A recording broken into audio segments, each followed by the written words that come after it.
Hi everyone, welcome back to 8th grade art. We are at our number 6 perspective drawing assignment. And I'm standing in front of a painting that I'm actually in the process of working on. It's an unfinished painting at this point, but I wanted to show it to you because it has something in it that is what you are about to learn, which is a floor that's in 1-point perspective. Notice, there are lines in this floor that are kind of fanning off to the left and right in 1-point perspective. And this is what you're going to learn how to do today.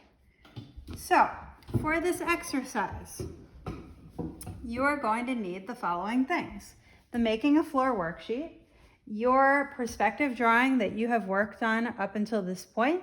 At this point, you should have a door, a bed, a bedside table, a dresser, and a window in it. And you're going to need a straight edge or a ruler and a pencil. Okay, so this is definitely something that you should be following the worksheet really carefully. And the thing about this worksheet is that it has no furniture in it.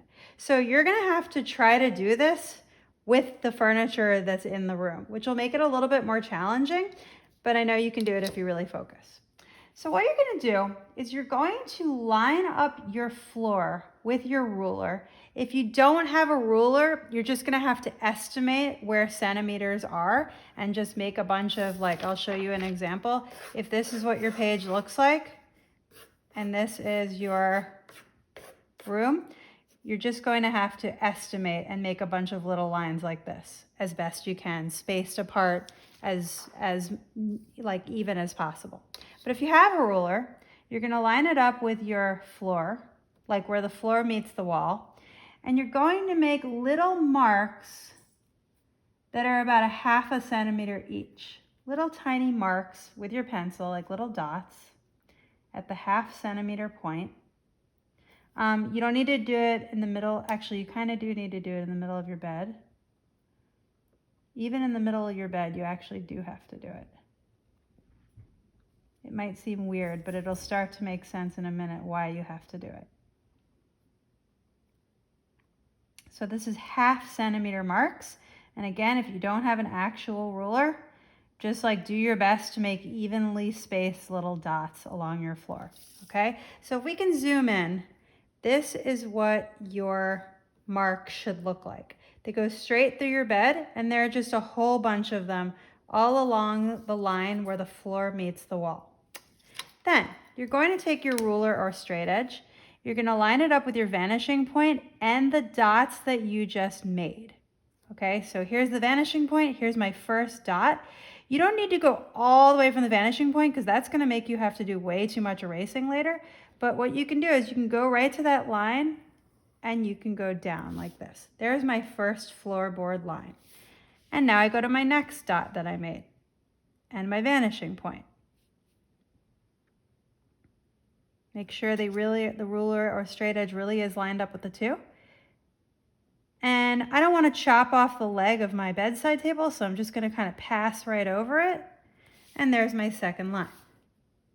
Now I'm going to go to the next dot, which is right here.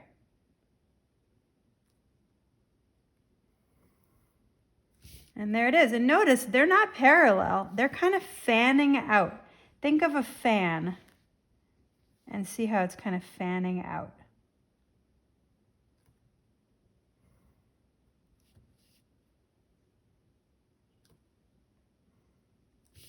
So as you can see, the fanning out effect. So every single line, little mark that I just made gets connected to the vanishing point, and eventually this will look like kind of like a wood floor, like in the painting I just showed you.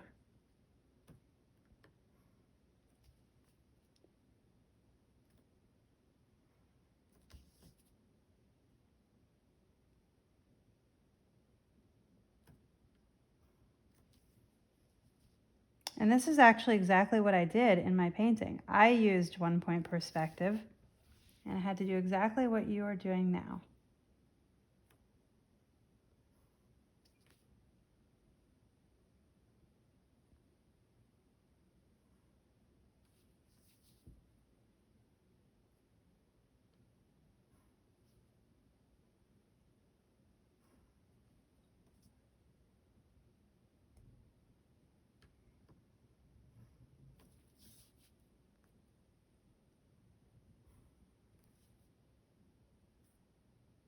Almost done. So now my bed's no longer in the way on this one. So this one's now going to go all the way up to the wall. And so will this one, except now my dresser's in the way. So once again, I'm not going to make the line go through my dresser. I'm going to make it end there and continue out here. And now I have an entire floor. Now, if you want it to look like a tile floor, if we can zoom into this worksheet, what you would do is you would make lines that go straight across with your straight edge. But if you want it to look like a wood floor, which I think is a really cool effect, what you can do is you can take your ruler and place it kind of parallel to the bottom of the page. And you're going to make lines, horizontal lines that you kind of skip every other one.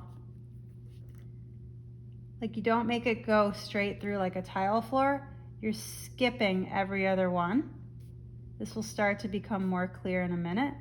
It might be a little confusing at this point, but I promise you it will make sense soon.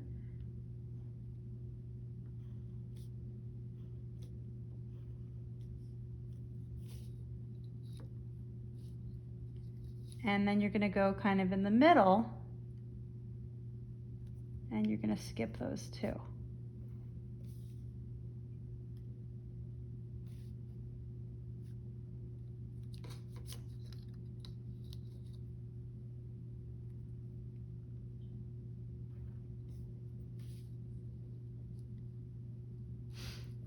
And that's the basic idea of how to make a wood floor. Or you can make a tile floor like this one here. The tile floor is definitely easier. So if you feel like the wood floor is a little challenging, feel free to go for the tile one.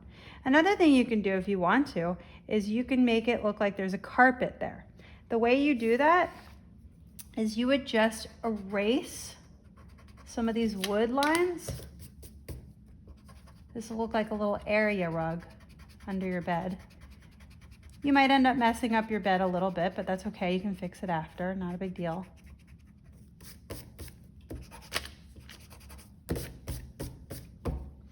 And what you can do is you can make it look like that's a little carpet under your bed.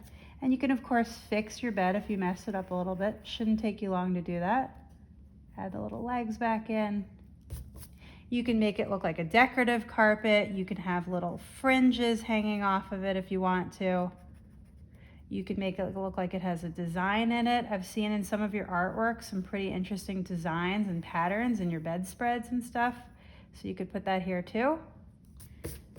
And that is how to make a floor.